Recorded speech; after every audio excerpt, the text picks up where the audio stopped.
We are with the Vice-Chancellor, University of Nigeria, Professor Charles Igwe, the 15th Vice-Chancellor of this Citadel of Learning.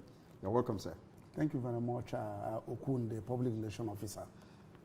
Congratulations on your 1 year in office. Really? Oh, 1 year? Of course. How time flies. You're there already. Yeah, how time flies. Well, so many things would have been happening. But has the COVID-19 affected your plans negatively?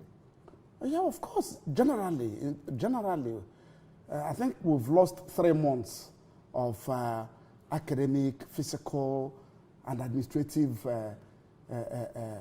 development of this university. We were planning our matriculation ceremony, it didn't come up again. We were planning our annual convocation ceremony, it didn't come up again. And we've stopped the semester halfway, or rather than being concluded. The semester is still hanging, and the students are not on campus. Nothing is going on. No work is being done in any of the areas, any of the units, except those of us in administration and the high echelon of administration. All this notwithstanding, can you assess the progress so far within your 1 year in office? Oh, thank you very much. I think it's a very nice question. If you recall, the public relations officer, you will see that, you will notice that during my inaugural speech, I talked about development of our medical center. I talked about our roots. I talked about our hostel in connection with student welfare. I mentioned the promotion, staff welfare, and all the rest of them, and increasing the number of hostels we have, because what we have, the hostels we have on campus, we are meant for student population of not more than 8,000. But behold, we are now up to 6,000 students on this campus. And these were hostels that were developed, some of them pre-war, and very few of them after the war. And the students are now battling with those few number of hostels. But that notwithstanding, we've made several efforts. We've made some effort. Some days ago, you will notice that we commissioned a new medical center at the Enugu campus. And talking about the Enugu campus, most of the roads are abandoned for years. For years are being developed. You can name it, Ikenga, and all the rest of them. And the other day when I took a ride, the residents of Enugu campus staff quarters were hailing me because they can now get into their homes without thinking about shock absorber and the wear and tear on their cars. And again, coming to Nsukka, the same look of the road leading to University of Nigeria Secondary School, you can now see that it's getting having a facelift. And what about our medical center being almost completed, that was abandoned for years? And when we get to that, in fact, I made a promise 2 days ago that very soon that medical center will be commissioned. And the environment at the medical center will wear a different look. And what about the staffing of the medical center?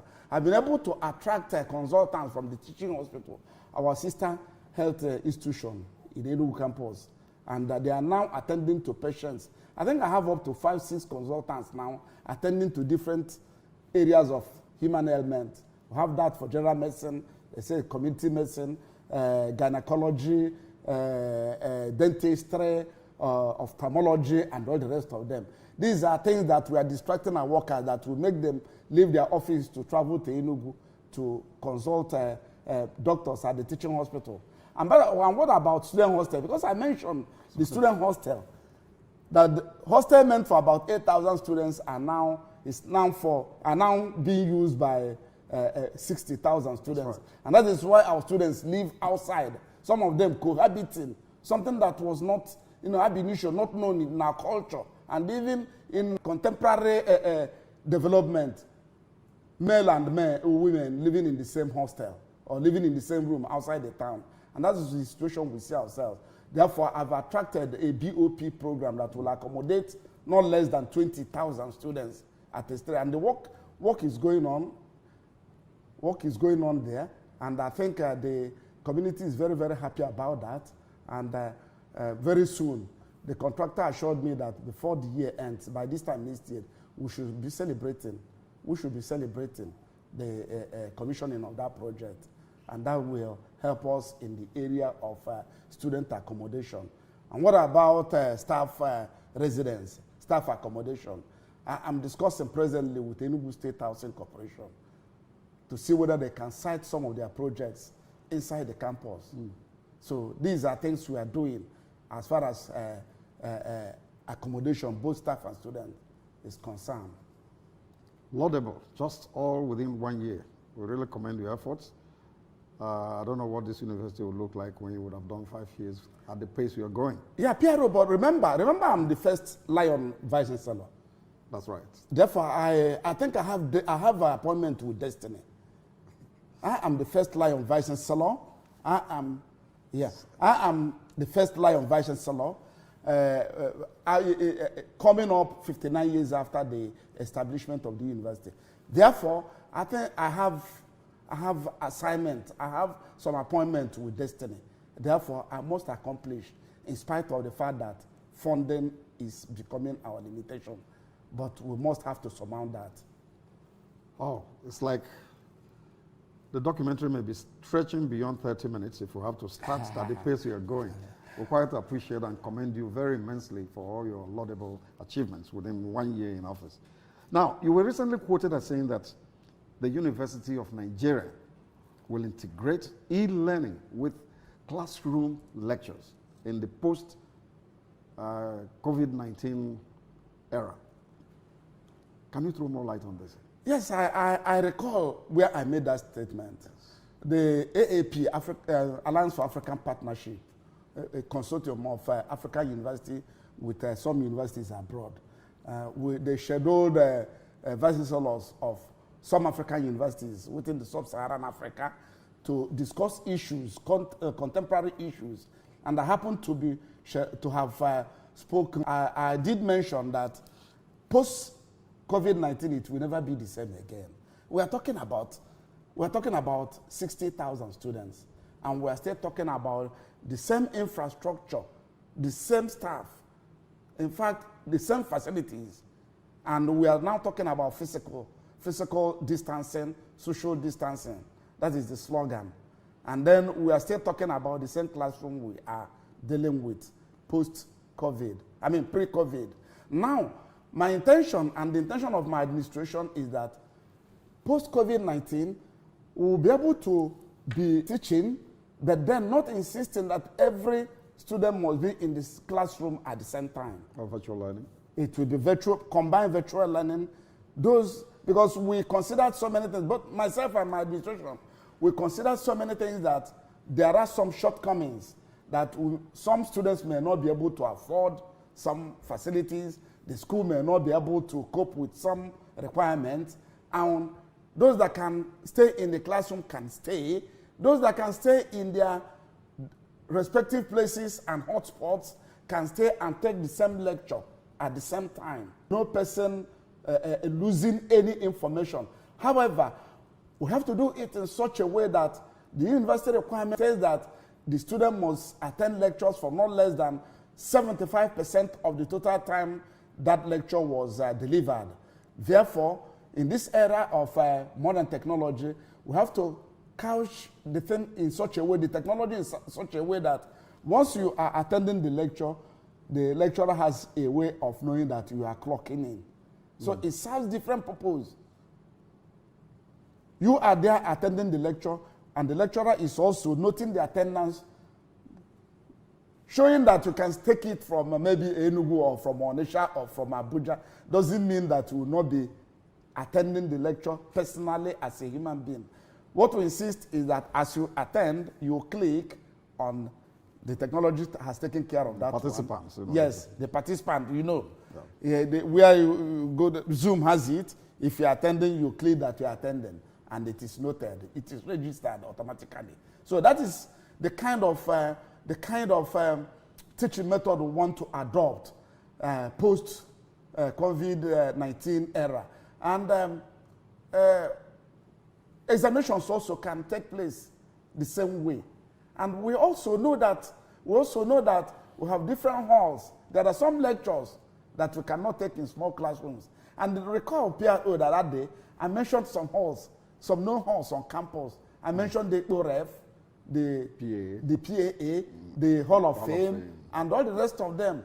These are the places where we can stay and take the general lectures, observing the social and the physical distancing.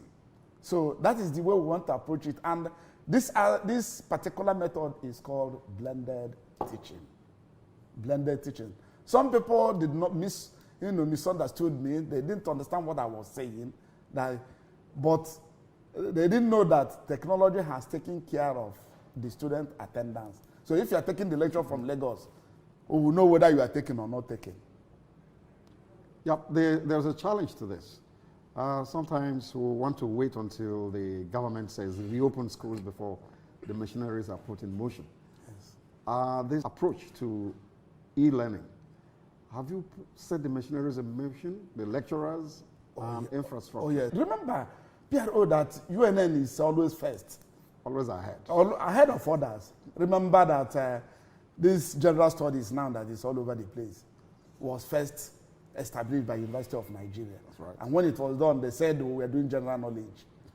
And I happen to have attended the university program when most universities in Nigeria, when we assembled during long vacation, they said, what is this you call GS? And I assure you that we have a distance learning center. And in our general studies again, that I use as example, we've already started using e-learning, this kind of approach in teaching of our general studies. During the last council meeting, the council approved that even the College of Medicine should start using e-technique in teaching some of these practical subjects. For instance, the student may not now use live cadaver to know how to dissect human beings. There are some programs now that you can use to deliver lectures, practical lectures, and even oral lectures. So that is what we are trying to adopt. And GS had already started, including our Center for Entrepreneurial Studies. Their own is now being developed, but we have already started in GS. Okay, sir.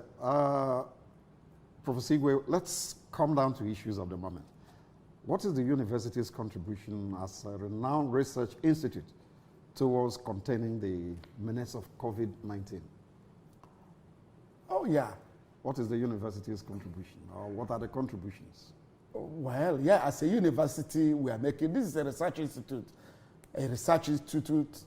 that also teaches. And in so doing, some of us are wearing the face mask. That is P.R.O. I think the one you are wearing is the one developed by University of Nigeria. And I have mine. I just pulled it up for the benefit, for the purposes of this interview. Audio. Yeah. Clarity of the sound. So that's why. So this is made in, during the launching of the medical center, I said made in Nigeria. And what is Nigeria? UNN. UNN, you can see green, white, green. So this is made in Nigeria. And we have some sanitizers. I have mine here, sanitizers developed by University of Nigeria. There is Lion Hand sanitizer. There are so many versions developed by our Department of Laboratory Science, and VTE produces this. And I've called some heads of departments and some deans of faculties and challenging them that we cannot just stand aloof while this COVID-19 is rampaging everywhere. Presently, our pharmacy faculty is also working on using ecological products. When I talk, our products of our biodiversity to produce sanitizers and even drugs. We talk about the one from Madagascar. And that one come from University of Nigeria. And let us debate it. Let them debate it. And let us see it as curing COVID-19. We can't rely on Madagascar. There must be one that should be indigenous of Nigeria. Let World Health Organization begin to investigate it. And I assure you, our chemistry department, our pharmacy unit, our biochemistry, they are all working to see how to produce something that post-pandemic will not be fearing the virus any longer.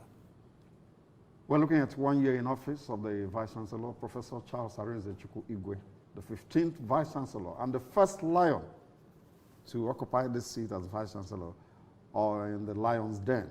We want to thank you so very much for sparing time to be with us, and I appreciate the serenity that pervades around the campuses, the comfort that everyone is enjoying, and the peace that prevails everywhere. That is the greatest. Yes.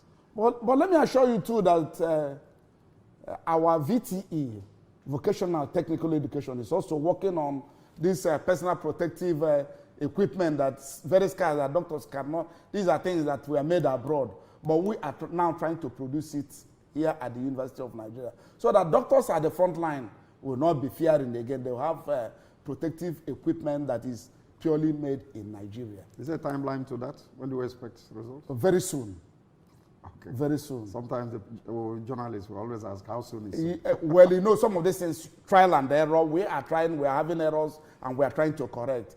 And let me also tell you that during the life of my predecessor, a waste-to-wealth electricity generation was developed here at a very small scale. Yes. I am now trying to upscale that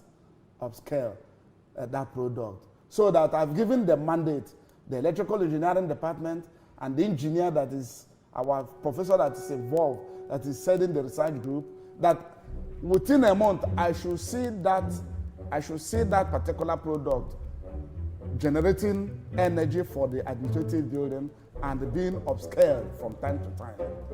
It's a mandate, and I believe that very soon. I've gone to inspect what he's doing.